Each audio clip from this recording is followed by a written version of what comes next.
his throne. Hark how the heavenly anthem drowns all music but its own.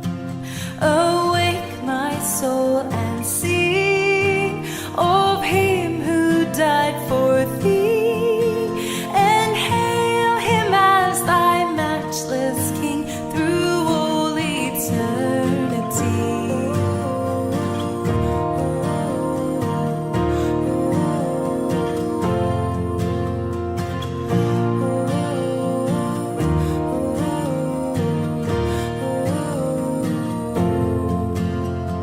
Crown him the Lord of life, who triumphed o'er the grave and rose victorious in the strife for those he came to save.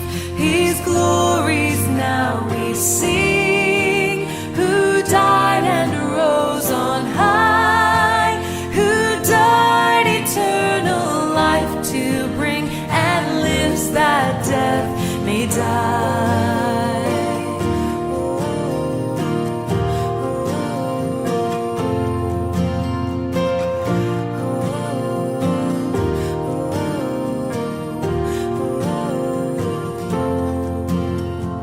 Crown him the Lord of love, behold his hands and side, those wounds yet visible above in beauty glorified.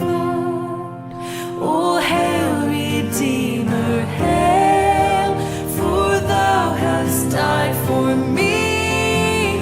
Thy praise and glory shall not fail throughout eternity. Crown him with many crowns, the Lord be glorified. Crown him with many crowns, the Lord be glorified. Crown him with many crowns, the Lord be glorified. Crown him with many crowns, the Lord be glorified.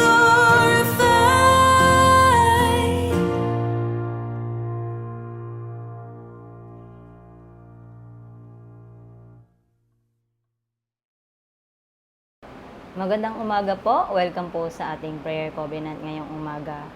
At patuloy po kami nagagalak dahil nakasama po namin kayo araw-araw sa gawain pong ito ng ating iglesia. Sige po, tayo po ay manalangin. Dakilang Diyos, salamat po sa umagang ito na binigay mo sa bawat isa sa amin. Salamat po Panginoon sa patuloy na kalakasan, patuloy na pagpapala na binibigay mo sa bawat isa sa amin.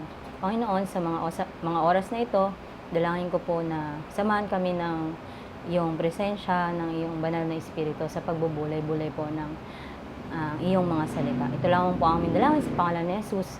Amen. Ang atin pong scripture ngayong umaga ay matatagpuan sa Awit 118 verses 14 to 29. Ito po ang sinasabi. Si Yahweh ang lakas ko at kapangyarihan. Siya ang sa akin nagdulot ng kaligtasan. Dinggin ang masayang sigawan sa tolda ng mga hinirang. Si Yahweh ay siyang lakas na patnubay. Ang lakas ni Yahweh ang siyang nagdulot ng ating tagumpay sa pakikibaka sa ating kaaway. Aking sinasabing hindi mamamatay, ako'y mabubuhay ang gawa ni Yahweh. Taos sa aking puso na isa sa laysay. Pinagdusa ako at pinarusahan ng labis at labis, ngunit ang buhay ko'y di niya pinatid. Ang mga pintuan ng banal na templo'y inyo ngayong buksan. Ako ay papasok at itong si Yahweh ay papurihan. Pasukan ni Yahweh ang pintuang ito, tanging makakapasok ay matuwid na tao. Aking pinupuri ikaw, O Yahweh, yamang pinakinggan, dininig mo, ako't pinapagtagumpaya. Ang batong itinakwil ng mga tagapagtayo ng bahay ang siyang naging batong panulukan. Ginawa ito ni Yahweh at ito'y kahanga-hangang pagmasdan. o kahanga-hanga ang araw na itong si Yahweh ang nagbigay, tayo ay magalak, ating ipagdiwang. Kami ay iligtas, tubusin mo. Yahweh, kami ay iligtas. At pagtagumpayin sa layunit hangad. Pinagpala ang dumarating sa pangalan ni Yahweh, magmula sa templo. Mga pagpapalay kanyang tatanggapin. Si Yahweh ang Diyos, pagkabuti niya sa mga hinirang, tayo ay magdala ng sanga ng kahoy, simulang magdiwang, at tayo lumapit sa damba ng banal. Ikaw ay aking Diyos, kaya naman ako'y nagpapasalamat. Ang pagkadakila mo ay ihahayag. O pasalamatan ng Diyos na si Yahweh, pagkat siya ay mabuti. Pag-ibig niya ay tunay, laging tapat, kailanman. Sabi po sa ating binasa, si Yahweh ang lakas ko't kapangyarihan.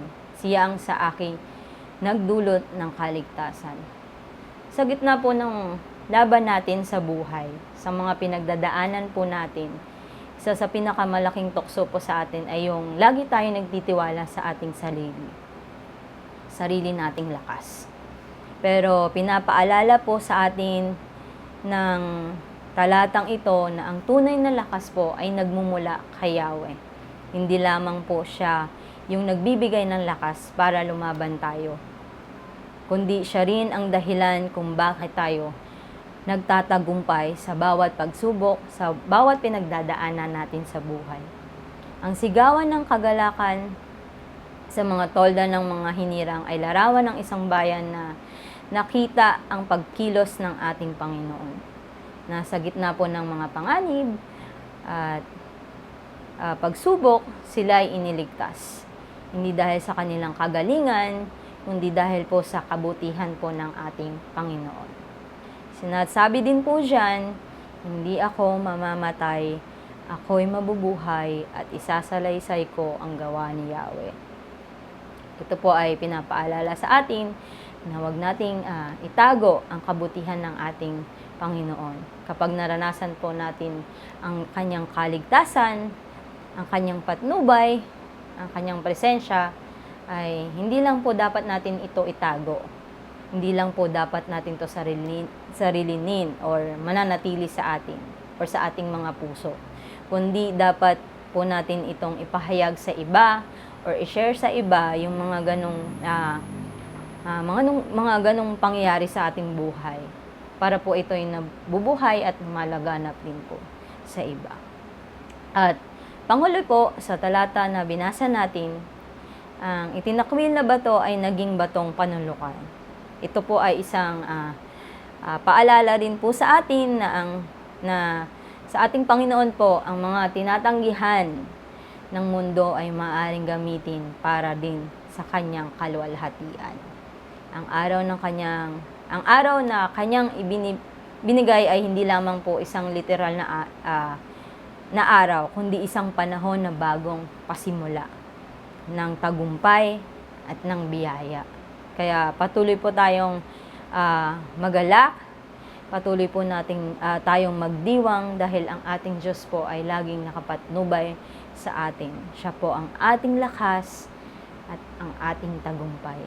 Patuloy po natin siyang pasalamatan at papurihan sa ating mga buhay.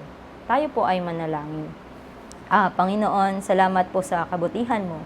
Salamat sa mga bagay na binibigay mo po sa bawat isa sa amin. Salamat po dahil kayo yung nagbibigay ng lakas sa amin at pumapatnubay sa amin at nagbibigay ng kaligtasan sa amin sa araw-araw. Salamat po sa mga araw ng tagumpay at maging sa mga araw ng pagsubok na aming pinagdadaanan. Dahil dito po alam po namin na sa lahat ng iyon, ikaw ay laging tapat sa amin at laging nandyan para sa amin. Lord, tulungan niyo po kaming mamuhay na may pasasalamat at laging may papuri sa iyo.